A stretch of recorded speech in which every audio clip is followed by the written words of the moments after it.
know. Tell me about the bumps, the like bruises you got. Tell me about, because I know there was some. I know. I'll just say be flexible. I mean, because it definitely taught us that, you know, no matter how prepared we felt, prepared we were in terms of scheduling and, you know, developing the, or producing the call sheets and everything like that, things happen, you know. You deal with weather, you deal with the train system. Your most valuable commodity is time. You true. have to just be aware of it, you know, and just know how to utilize it or grasp it, or, you know, whenever you can. Right. And I felt like oftentimes when we were shooting, that was one of the main things that I was always looking at. He was always looking at. You know, it's like we're like, you know, which scenes do we really need now? You know, can we cut So you anything can cut out? something. Yeah, you know, right. it's like what is necessary, what is dire, and you know, and if there was times when there was like a little bit of downtime, could we capture B-roll or something else? You know, Right. so. And how long did it take for you to shoot? Was that? How long was the film, first of all? The film itself is about, what, 15 minutes? Yeah, about 15. Yeah, Okay, 10 so to how 15 many minutes. shooting days, It took us hours? 3 or 4. Was it 4? Four. 4. Mhm. 4 weekends. We 4 met. weekends. We met 4 Saturdays. That's the best way to do yeah. it, weekends. Yeah, exactly. Because everybody else is free. Right. Yeah, especially if you do have a day job. Right, Exactly. Exactly. And And we'll we- talk about the day jobs. And we definitely made sure that we got the other talent out of the way. So that was like Yeah. the first day was getting all of their sequences Yeah. out. So that You was mean like, the people who had less lines or less? Right. Oh, because good like idea. I said, because Yeah. like I said, most of the movie was just between us Yeah. two. So we got them out of the way that first day, and then after Okay. then it became, okay, let's focus on how we're gonna do our scenes and where the locations for that. Yeah. And But, speaking of lessons, that was obviously just one, but the way we wrote it was purposefully so that it could be, you know, we don't need to rely on too many people scheduling. You know, it was just mainly Don and I Just that we you. had to worry about, you know, and we were like, we talked about it in advance. We're like, you know, what days do we usually have off? Yeah. Okay. The weekends obviously again worked for us, and so that so that just worked out perfectly. And what about like locations? Did you like have to minimalize locations as well? We were able to work that out. There was one location where I periodically go for capoeira training, and it really worked out. That I was mean, great. that's just a kind of like a note to self, or to not feel so constrained, to really utilize your resources. I Right, mean, you you'd never be know. amazed how many people you know who can really help you. If you just ask. If you just ask, exactly, you know. And the worst they could say is no. Is no. And then- True. In And then which you case, just move on you're and in the same ask somebody place you were else. before. Yeah, exactly.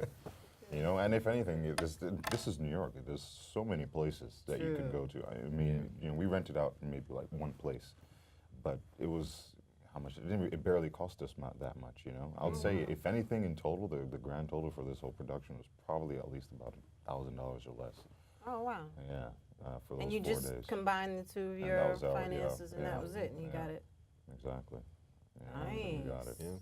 And were your actors happy? Was Oh, every very. crew I happy? mean, Were they happy? yeah. If, I don't know. I don't mean yeah as in like of course, but Well, you hope mean, they all were was happy. They didn't understood. complain. yeah, Okay. right, Exactly. You know, and it felt, at least when we were filming, it felt, you know, I feel like you can always get a sense if people are Yeah. starting to get, you know, Yeah. a certain way, fidgety or whatever the case may be.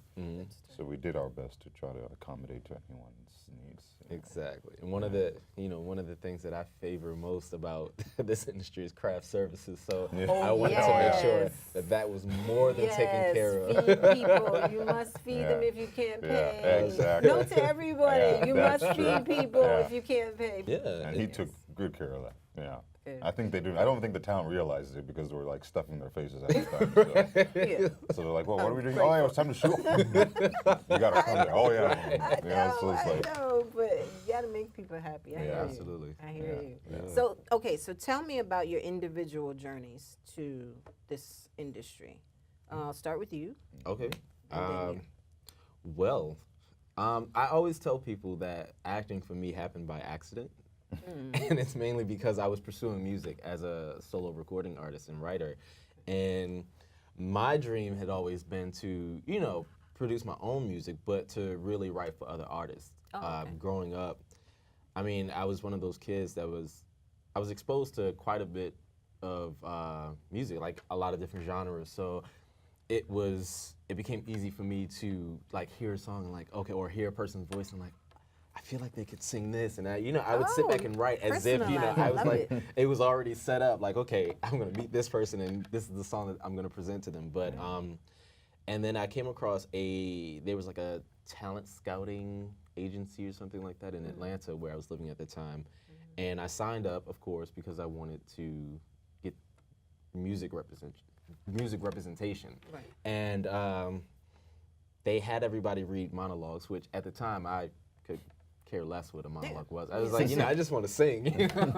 But while I was waiting, I was looking over the two that they gave me, and they told me to pick one. So I said, okay, well, I had some time to wait. And I've always been a kid big on memorization anyway. That's just because, what you do. Yeah, I mean, yeah, because Music. with songs and everything like that. Right. Anyway, so it's There it like, is. Okay. and this was kind of like the door that let me into that world.